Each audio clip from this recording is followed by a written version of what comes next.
ನೀವು ಕಲ್ಪನಾ ಮೇಡಮ್ ಬಗ್ಗೆ ಮಾತಾಡ್ತಾ ಇದ್ರಿ, ನಿಮ್ಮಿಬ್ಬರ ನಡುವೆ ಒಳ್ಳೆ ಒಡನಾಟ ಇತ್ತು, ನೀವಿದ್ರೆ ಬರ್ತೀನಿ ಅನ್ನೋ ಥರ ಬಟ್ ಅವ್ರ ಲೈಫ್ ಅಂತ ಬಂದಾಗ ಇವತ್ತಿಗೆ ದುರಂತ ಅಂತ್ಯ ಕಂಡ ಕಲ್ಪನಾ ಅದೇ ಬರುತ್ತೆ. ಅವ್ರು ಎಷ್ಟೇ ಸಿನಿಮಾಗಳು ಹಿಟ್ ಕೊಟ್ಟರು ಕೂಡ ದುರಂತ ಅಂತ್ಯ ಅನ್ನೋ ಥರ.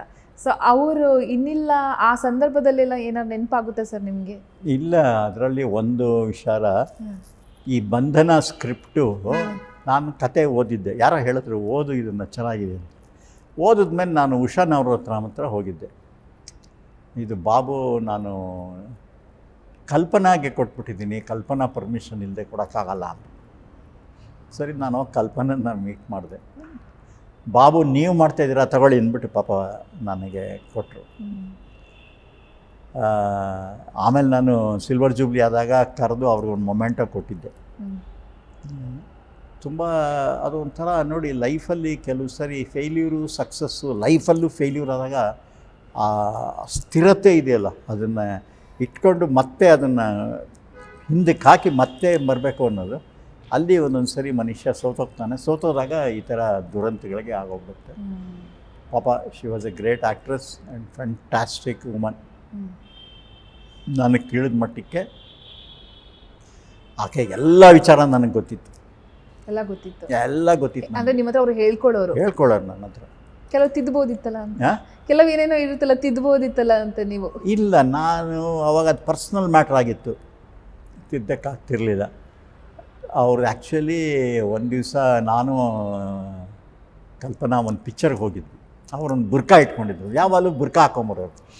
ನನಗೆ ನಮ್ಮ ತಂದೆಯವರಿಗೆ ಯಾರೋ ಹೇಳ್ಬಿಟ್ಟು, ನಿಮ್ಮ ಹುಡುಗ ಯಾರೋ ಬುರ್ಕಾ ಹಾಕ್ಕೊಂಡು ತಿರುಗ್ತಾ ಇದ್ದಾರೆ, ಮುಸ್ಲಿಮ್ ಜೊತೆ ತಿರುಗ್ತಾ ಇದ್ದೀರನ್ರಿ ಅಂತ. ಸರಿ, ಅವ್ರಿಗೂ ಗೊತ್ತಿತ್ತು ಕಲ್ಪನಾ ಅಂತ. ಒಂದು ದಿವಸ ನಾವು ಹೀಗೆ ಪಿಕ್ಚರ್ಗೆ ಹೋಗಿದ್ದಾಗ ಸಾಯಂಕಾಲ ಪುಟ್ಟಣ್ಣ ಅವ್ರ ಫೋನ್ ಬಂತು. ನಾಗರಾವ್ನಲ್ಲಿ ಅವ್ರಿಗೆ ಒಂದು ಸ್ವಲ್ಪ ಸಪ್ರೇಷನ್ ಆಗಿಬಿಟ್ಟು ಆರ್ತಿನ ಹಾಕ್ಬಿಟ್ರು ಅವರು, ಹೀರೋಯಿನ್ ಆಗಿ. ಇವರು ಮಾಡ್ತಾರೆ ಅಂತ ಎಕ್ಸ್ಪೆಕ್ಟ್ ಮಾಡಿದರು. ಸರಿ, ಇಲ್ಲ ನೀನು ಒಬ್ಬೊಬ್ಬನ ಕ್ಯಾರೆಕ್ಟರ್ ಮಾಡು ಅಂತ ಫೋನ್. ಸುಮಾರು 1.5 hours ಅದ್ರ ಬಗ್ಗೆ ಡಿಸ್ಕಷನ್. ನಾನು ಅಲ್ಲೇ ಕೂತಿದ್ದೆ. ಮಾಡಲ್ಲ ಅಂದರೆ ಮಾಡಲ್ಲ ಅಂತ. ಕೊನೆ ಮಾಡಲೇ ಇಲ್ಲ ಆಕೆ.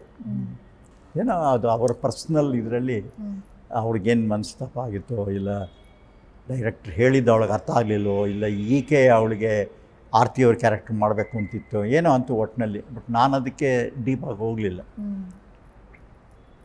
ಆದರೂ ಅವರು ಅಂತ್ಯ ಮಾಡಲಿಲ್ಲ. ನಿಮಗೆ ಬಹಳ ನೋವಾಯಿತು? ಭಾಳ ನೋವು. ಹೋಗಿದ್ರ ಸರ್ ನೀವೆಲ್ಲ ನೋಡಿದ್ರ? ಇಲ್ಲಿ ಬೆಂಗಳೂರಿಗೆ ಹೋಗಿದ್ವಿ ನಾವು. ಯಾಕೆ ನಮ್ಮ ಮನೆಗೆ ತುಂಬ ಕ್ಲೋಸ್ ಆಗಿದ್ಲು.